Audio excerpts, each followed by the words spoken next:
Hello, नमस्कार. ब्लाऊजचा कटिंगचा video जर तुम्ही बघितला नसेल, तर त्याची लिंक मी डिस्क्रिप्शन बॉक्समध्ये देत आहे. तुम्ही जाऊन बघू शकता आणि कसा वाटला तिथे कमेंट करायला नक्की विसरू नका. त्यानंतर आता हा ब्लाऊजचा फ्रंटचा जो ड्राफ्टिंगचा भाग आहे, तो ॲक्च्युली नीट शूट झाला नव्हता. म्हणजे शूट झाला आहे व्यवस्थित, पण एडिटिंग करताना प्रॉब्लेम झाला होता. सो मी त्याचा वेगळा व्हिडिओ अपलोड केला आहे, तुम्ही चेक करा. त्यानंतर इथे तीनच बाजूला मार्जिन दिली बघा. हुक लूक पट्टीसाठी मी मागच्या भागाला दिली आहे.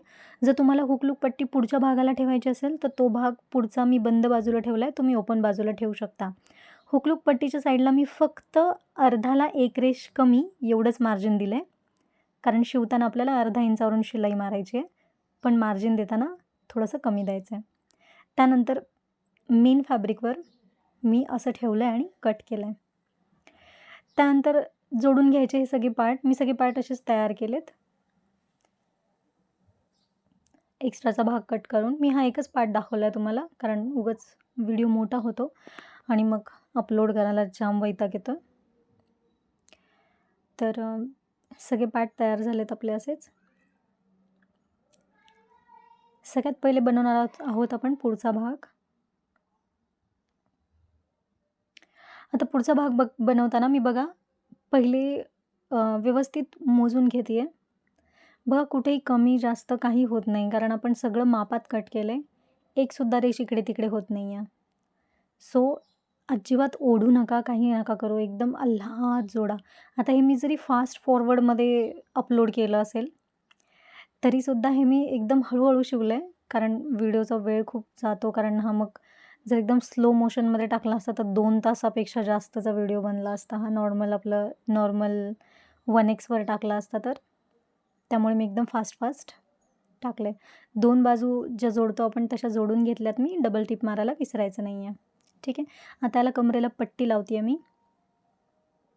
कमरेला पट्टी लावताना तुम्हाला एक गोष्ट लक्षात ठेवायची, की तुम्हाला चूण घ्यायची. आता तुम्ही मध्ये सेंटरला एक मोठी चूण घेतली तरी चालेल, नाहीतर तुमचा जो टक्स आहे, म्हणजे जो खालून बुबीजकडे येणारा टक्स आहे, त्याच्या आसपास तुम्ही 2 टक्स आहेत त्याच्या आसपास तुम्ही टक्स घेतले पट्टीला तरी चालतील, कारण ती पट्टी जोडताना मग त्रास होतो नंतर. आता इथे मी 5ची टीप दिली आहे. दाबटीप मारते आहे मी इथे. नॉर्मल दाबटीप मारली आहे आणि त्यानंतर मी 5ची टीप दिली आहे दुमडून, कारण मला यूट्यूबवर व्हिडिओ दाखवायचा होता. सो मला सगळीकडून हातशिलाई वगैरे करावी लागणार होती ह्याला, कारण त्याशिवाय मग फिनिशिंग छान दिसत नाही ब्लाऊजची. तुम्ही व्हिडिओमध्ये ब्लाऊज बघितलाच असेल. सो मी इथे कमरेला 5ची टीप मारली आहे. हातशिलाईनंतर उसवून टाकणार आहे.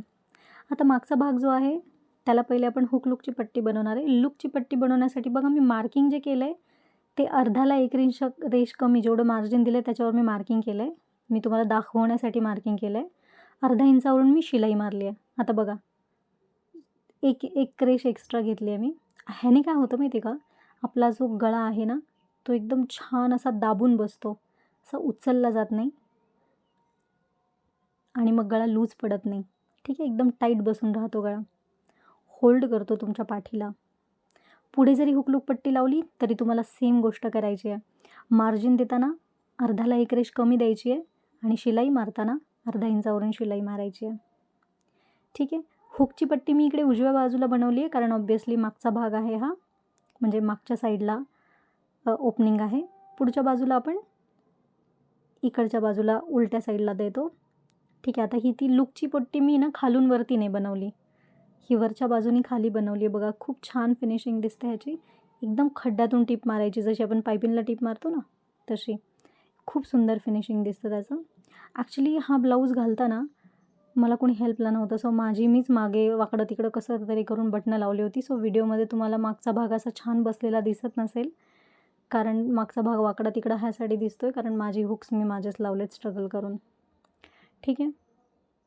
सो हुक लूकची पट्टी झाल्यानंतर आपल्याला कमरेची पट्टी लावायची आहे. प्रोफेशनल कटिंग आणि ड्राफ्टिंग असलेले जेवढे पण व्हिडिओज आहेत त्याच्यामध्ये एकाही ब्लाऊजला मागे टक्स नाही. ह्या ब्लाऊजलासुद्धा मागे टक्स दिलेला नाही, आपण डायरेक्ट पट्टी जोडतो आहे. आता पट्टी जोडल्यानंतर यालासुद्धा मी दुमडल्यानंतर 5ची टीप मारली आहे, कारण इथेसुद्धा मला हातशिलाई करायची होती.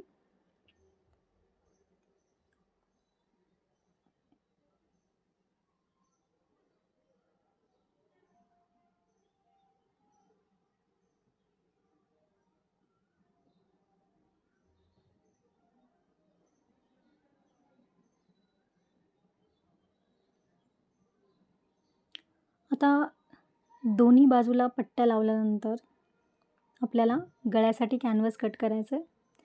तुम्हाला जर हवं असेल तर तुम्ही कॅनव्हासच्या ऐवजी तुम्ही पट्टी लावू शकता, पट्टी लावून फोल्ड करू शकता किंवा मग पायपिंग लावू शकता. जसं तुम्हाला कस्टमर पे करत असेल त्या हिशोबाने तुम्ही एफर्ट्स घ्या. आता जर तुम्हाला समोरचा व्यक्ती ₹200 देत असेल तर त्याच्यासाठी कॅनव्हास लावून एवढी झंझट करायची खरंच मला नाही गरज वाटत. वर्थ नाही आहे एवढे एफर्ट्स आपले देणं. सो तुम्हाला जर छान व्यवस्थित ठीकठाक शिलाई मिळणार असेल तर तुम्ही नक्की कॅनव्हास लावा. कॅनव्हासमुळे जी फिनिशिंग येते ना त्याला तुम्ही कसंच बीट नाही करू शकत. आता इथून बघा 1.25 इंच सोडून दिले मी दुमडलेल्या भागावर. ठीक आहे. इथे फोल्ड आहे आणि 1.25 इंच सोडलं आहे. आता तुम्ही जर नीट बघितलं तर गळा किती पसरला आहे बघा. खूप स्प्रेड झाला आहे गळा हा. म्हणूनच मी पुढचा भाग पूर्णपणे तयार होईपर्यंत कधीच गळ्याला कॅनव्हास बसवत नाही. कारण आधीच कॅनव्हास जर बसलं तर ते कॅनव्हास स्टिफ असतं आणि ते असं एवढं ताणलं जात नाही. त्यामुळे नंतर खूप प्रॉब्लेम येतो. गळ्याच्या आसपास अशा चुण्या येतात. पण तुम्ही व्हिडिओमध्ये बघितलं असेल तर माझा गळा किती सुंदर बसला आहे. एकसुद्धा क्रीज नाही आहे गळ्याला. ठीक आहे. आता हे काढून घेतल्यानंतर मी जवळपास 1 आणि 1 रेष किंवा मग 1.25च्या आसपास एक्स्ट्रा घेतलं आहे बाहेरच्या बाजूने. आता पाठीमागचा जो भाग आहे एक छोटा एक मोठा आहे. छोटा एक मोठा म्हणजे पट्टी बाहेर आहे ना एकाची आणि एकाची पट्टी आपण आत दुमडली आहे. त्यामुळे त्याचे 2 वेगळे ड्राफ्टिंग केले आहेत मी. एक या बाजूनी एक त्या बाजूनी म्हणजे दोघांना व्यवस्थित कॅनव्हास पुरेल. आता हे ठेवून घेतल्यानंतर मी छान पेनाने त्याला जसा आकार आहे तसं आखून घेतलं. त्यानंतर दुसऱ्या बाजूला दुसरा भाग ठेवून सेम तसंच मार्किंग करून घेतलं आणि मार्किंग केल्यानंतर आपल्याला जे आकार दिलेत आपण ते सेपरेटली कट करायचे. बघा ओपन भागावर केलं आहे मी ते कारण 2 वेगळे भाग आहेत आपले. आता मागच्या बाजूला जर तुम्हाला वाटत असेल की बाबा आम्हाला जास्त एक्स्ट्रा पट्टी मागे नको आहे कॅनव्हास जरी लावलं तरी तुम्ही कमीत कमी 1.25 इंचाची पट्टी रेडी तिथे ठेवू शकता. पण मी तुम्हाला सजेस्ट करेन की जवळपास 1 किंवा 1.25 इंचाची पट्टी तुम्ही ठेवली तर कॅनव्हास खूप छान पसरलेलं असं मस्त बसतं. सो मी इथे 1.25 इंच घेतलं आहे. 1.25 इंचापेक्षा थोडं जास्तच घेतलं आहे. आता हे कापडावर चिटकवायचं आहे. पण माझ्याकडून ते फुटेज आय डोंट नो कसं डिलीट झालं. But it's okay. तुम्हाला माहिती आहे कसं चिटकवतात ते. त्यानंतर एक बाजूनी शिलाई मारल्यानंतर तो कॅनव्हासचा जो भाग आहे तो मी पाठीमागच्या भागावर ठेवला आहे. आणि बघा आपण लक्षात ठेवा शिलाई मार्जिन जी दिली आहे ती सगळीकडे अर्धा इंच दिली आहे. त्यामुळे शिलाई मार्जिनमध्ये तुम्ही जरा पण इकडे तिकडे करू शकत नाही. तुम्हाला जर वाटलं ठीक आहे मारते मी 1.25 इंचावरून शिलाई तर तसं नाही करायचं. अर्धा इंच दिलं आहे तर अर्धा इंचवरूनच शिलाई मारली पाहिजे. तुम्हाला जर सवय असेल 1.25 इंचावरून शिलाई मारायची तर सगळीकडे 1.25 इंचच मार्जिन द्या. ठीक आहे. पण मी तुम्हाला सजेस्ट करेन अर्धा इंच द्या कारण एक्स्ट्रा इकडे तिकडे झालं तर थोडंसं कट करायला राहतं तरी. 1.25 इंचामध्ये काही लोचा झाला तर कट करायला काही उरत पण नाही तुमच्याकडे. ठीक आहे. नॉचेस मारलेत गळ्याला मी. जिथे जिथे गोल आकार आहे तिथे नॉच मारायला विसरायचं नाही आहे. आता गळ्याचे दोन्ही भाग जे आहेत ते मी जोडलेत पण त्याला 5ची टीप मारली नाही आहे मी पलटी करून. कारण हात शिलाई केल्यानंतर शिलाई उसवायला मग हा जो आर्टिफिशियल सिल्कचा कपडा आहे त्याचे ना खूप धागे निघतात. म्हणून मी त्याला फक्त पलटी करून पिन लावली आहे. ठीक आहे. तुम्ही 5ची टीप मारलीत तरी हरकत नाही. आता याला दाबटीप देते आहे मी. जेवढं पण आपण शिवलं आहे ना जेवढे पण कॅनव्हास आपण बसवले त्याला दाबटीप मारायची. आता दाबटीप मारताना खूप केअरफुल तुमचं कुठे चूण नाही आली पाहिजे. पण दाबटीप मारण्याऐवजी जर तुमचा कॉटन वगैरे असा छान कपडा असेल तर मी तर तुम्हाला सजेस्ट करेन की मस्त दाबून इस्त्री फिरवा. छान बसतं ते. शिलाई मारायची तुम्हाला गरज नाही. चला आता माझे दोन्ही भाग जे आहेत ते शिलाई वगैरे मारून मी रेडी करते आहे. दाबटीप मारून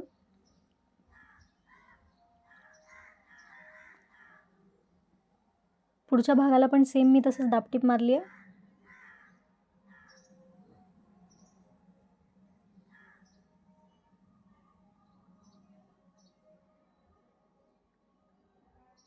मागचा भाग रेडी आपला.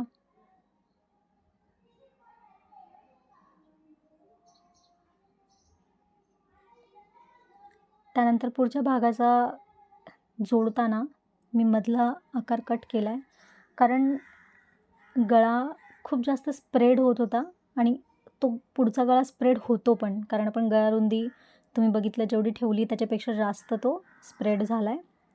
तर त्यासाठी मी मधला कपडाच कापून टाकला, म्हणजे शिवताना प्रॉब्लेम नको व्हायला. आणि तुम्ही तसंच जोडायचं आहे कापून, सगळा जसा आकार आहे तसं कट करायचं, म्हणजे तुम्हाला ते जे कॅनव्हस आहे जसं फिरवाल तुम्ही तसं ते व्यवस्थित बसेल. ठीक आहे. नॉचेस मारायचे आहेत. नॉच नाही मारल्या ना तर तुमच्या गळ्याची फिनिशिंग सुंदर दिसणार नाही.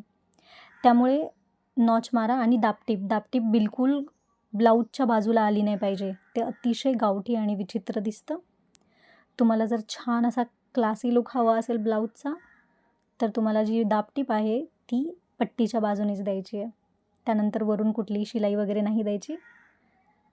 आता मी इथे पिन्स लावल्यात हात शिलाई करण्यासाठी. त्यानंतर जोडायचं आपल्याला शोल्डर. लक्षात घ्या, शोल्डर जोडताना तुम्ही जर चूक केली तर तुमचा ब्लाऊजच्या फिटिंगमध्ये खूप प्रॉब्लेम येतो. कसं ते तुम्हाला सांगते. समज तुम्ही शोल्डर जोडताना अर्धा इंच मार्जिन ठेवली आहे, पण जोडताना मात्र तुम्ही जोडलं आहे पाव इंचावर, तर तुमचा पुढच्या बाजूनी पाव इंच आणि मागच्या बाजूनी पाव इंच असा टोटल राऊंडमध्ये तुमचं शोल्डर तुम्हाला एक्स्ट्रा होतं. ठीक आहे, अर्धा इंचाने, म्हणजे तो तुमचा शोल्डर लूज पडतं आणि खांदे उतरतात. पण हेच जर तुम्ही फिटिंग मारताना अर्धा इंचापेक्षा जास्त मारलं तर तुमचा मुंडा काचतो. आता बघा, बरेच जण म्हणतात की बाही लावताना, मॅडम बरेच कस्टमर आम्हाला म्हणतात की आम्हाला असं पलटी मारून नका देऊ, आम्हाला बाहीला पट्टी लावून फोल्ड करून द्या. तर मला एक स्टुडंट म्हणाली, मॅडम हे तर गोल आहे, इथे सरळ पट्टी लावली तर किती क्रीज येईल ना. तर म्हटलं हो, त्याचा म्हणूनच मी हा बाहीचा बनवून दाखवलात, नाही तर तुम्हाला तर माहिती आहे मी शॉर्ट बाही तर कधी यूज करत नाही. तर बाही कट केल्यानंतर खाली जो कपडा राहिला होता ना, त्याच्या खाली मी ॲक्च्युली बाही इंटेन्शनली थोडीशी वर कापली होती कट करतानाच कापडावर. तुम्ही जर नोटीस केलं असेल तर खालचा भाग उरून त्याच्यामध्ये मला पट्ट्या 2 काढता याव्या अशा पद्धतीनेच मी ते ठेवलं होतं. म्हणजे बरोबर बाहीचा खालचा आकार जो आहे तो तिथे आला होता. आणि मग मी फक्त त्याच आकारामध्ये 1.25 इंचाच्या 2 पट्ट्या काढल्यात. एक बाजूनी दुमडून आपण जशी बाही आपली नॉर्मल आपली पट्टी मारून दुमडतो ना बाहीला, सेम तसंच करायचं आहे. फक्त ती आकारात कापल्यामुळे काय होतं, जरा पण त्रास होत नाही. तिला वळवायची, जास्त ताणायची किंवा चोण्या द्यायची बिलकुल गरज पडत नाही. आणि फिनिशिंग पण खूप छान येते. आणि बाही दिसते खूप छान जर तुम्ही पट्टी लावून पलटी केलं तर.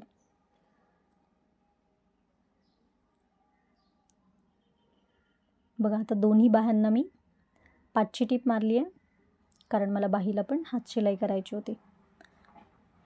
ब्लाऊज जेवढा शिवायला वेळ लागला तेवढंच मला हुक हात शिलायला वेळ लागला. चला आता बाही बघूयात आपण. बाही बघताना सगळ्यात पहिले मी दोन्ही मुंडे जोडून असे बघितलेत मोजून आणि जिथे सेंटर येतो तिथे मार्किंग केलं आहे. ठीक आहे, सेम असंच इकडे पण. आणि त्या दोन्ही मार्किंगला एकमेकांच्या समोरासमोर ठेवलं आणि जिथे मध्य आला तिथे नॉच मारली आणि मी जोडलं. तुम्ही अशा पद्धतीने जर बाही जोडली ना तर तुमची बाही कुठल्याच बाजूने इकडे तिकडे अलीकडे पलीकडे कुठेच कमी पडत नाही. बाहीला 2 टीप मारायला विसरायचं नाही आहे. आता मी ही बाही मागून जोडली, आता पुढून जोडते. पुढून जोडताना लक्षात ठेवा, जो टक्स आहे ना आपला, जो आपण तिथे मुंड्यामध्ये मारला आहे, त्याची मार्जिन वरती ढकलायची आहे. ठीक आहे. आता बाही जोडून झाल्यानंतर फिटिंग, जो पण भाग तुमचा बंद आहे, मागचा भाग असू दे, पुढचा भाग असू दे, जो बंद भाग आहे त्याच्या मध्यावर मार्किंग करायची. त्यानंतर लूकची पट्टी पहिले ठेवायची, त्याच्यावर ओव्हरलॅप करायची आहे हुकची पट्टी. आता दोन्ही पट्ट्यांना मध्यामध्ये पिन लावून सिक्युअर करून घ्यायचं आहे तुम्हाला. सिक्युअर केल्यानंतर तुम्हाला साईडनी शिलाई मारायची. बघा, मी सिक्युअर केल्यानंतर अजिबात काही कपडा एक्स्ट्रा उरला नाही आहे किंवा इकडे पुढे मागे झालेलं नाही आहे. आपण ड्राफ्टिंग करताना एवढी ॲक्युरसी मेंटेन ठेवली आहे ना की तुम्हाला जरा पण कपडा इकडे तिकडे नाही होणार. आता मी हे एक्स्ट्राचं का कापते आहे, कारण तुम्ही फोल्ड मारल्यानंतर धागे दिसायला नको म्हणून अगदी एक रेष कट केली आहे, जास्त नाही कट केलं, तुम्हाला दिसतच असेल. इकडच्या बाजूला पण मी अगदी एक रेष कट केली आहे, कारण जेव्हा आपण पलटी करतो आतमध्ये मार्जिनच्या साईडनी धागे वगैरे नको दिसायला म्हणून. बघा इथे पण मी अगदी थोडंसं कट केलं आहे नावाला. आता पलटी मारून सिक्युअर करायचे हे, म्हणजे आतून कधीच दोरे धागे तुमचे बाहेर येणार नाही आणि ते विचित्र कधी दिसणार नाही. अर्धा इंचावर टीप मारायची.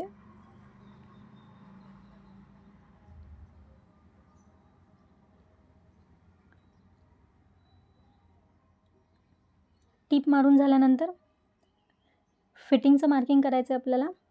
आता मध्यापासून तुम्हाला कंबरघेराचा चौथा भाग टाकायचा आहे दोन्ही बाजूला. फक्त लूकची पट्टी सोडून द्यायला विसरायचं नाही आहे. लूकच्या पट्टीच्या कोपऱ्यापासून जिथे तुम्ही लूक बसवणार आहे तिथून मार्किंग करायची आणि हुकची मात्र संपूर्ण पट्टी पकडायची आहे तुम्हाला. हा ब्लाऊज मला मुंढ्यामध्ये थोडासा लूज झाला होता. माझा मुंडा ॲक्च्युली 14 आणि 1 रेष आहे, पण प्रॉब्लेम हा झाला की मी 14.25वर मार्किंग केलं आणि खूप लूज पडला मुंडा. आणि तुम्हाला व्हिडिओमध्ये दिसतच असेल की तिथे थोडासा असा कपडा बल्की वाटत होता. पण त्याला मला कंटाळा आला होता परत शिलाई मारून परत शूट करायचा. पण तुम्हाला मी मुद्दामूनच त्यासाठी मी नाही केलं की दिसलं पाहिजे की जरी ब्लाऊज लूज असेल अंडर आर्म्समध्ये, स्टील तुमचा ब्लाऊज खांद्याला उतरत नाही आहे किंवा गळा किती छान बसतो आहे, फिटिंग किती सुंदर आली आहे, बुबीज किती छान बसलेत. बघा मी कप्स पण नाही लावलेले, मी ब्रा पण नव्हती घातली, बट स्टील ब्लाऊज किती सुंदर दिसत होता. आता मुंड्यामध्ये निम्मं टाकलं, त्यानंतर दंडघेरात पण निम्मं टाकलं आणि तुम्ही हे जे शिलाई एकावर एक मारता ना शेजारी, त्या अगदी एक रेषेवर मारायच्या. जाड होताना कोणी अचानक भयानक जाड नाही होत की आत्ता झालं आहे 2 इंचांनी अचानक वाढलं आहे, असं नाही होत. हळूहळू चंद्र कसा कलेने वाढतो तसं आपण हळूहळू पावशेर किलोनी असं वाढतो आहे की नाही. ठीक आहे, स्टिच करून झाला आहे आपला ब्लाऊज. व्हिडिओ आवडला असेल तर लाईक, शेअर, सबस्क्राईब करायला विसरू नका आणि बेल आयकॉनवर क्लिक करा. बरेच लोक व्हिडिओ बघतात पण सबस्क्राईब करत नाही. सबस्क्राईब करा. भेटूया पुढच्या व्हिडिओमध्ये. तोपर्यंत बाय बाय.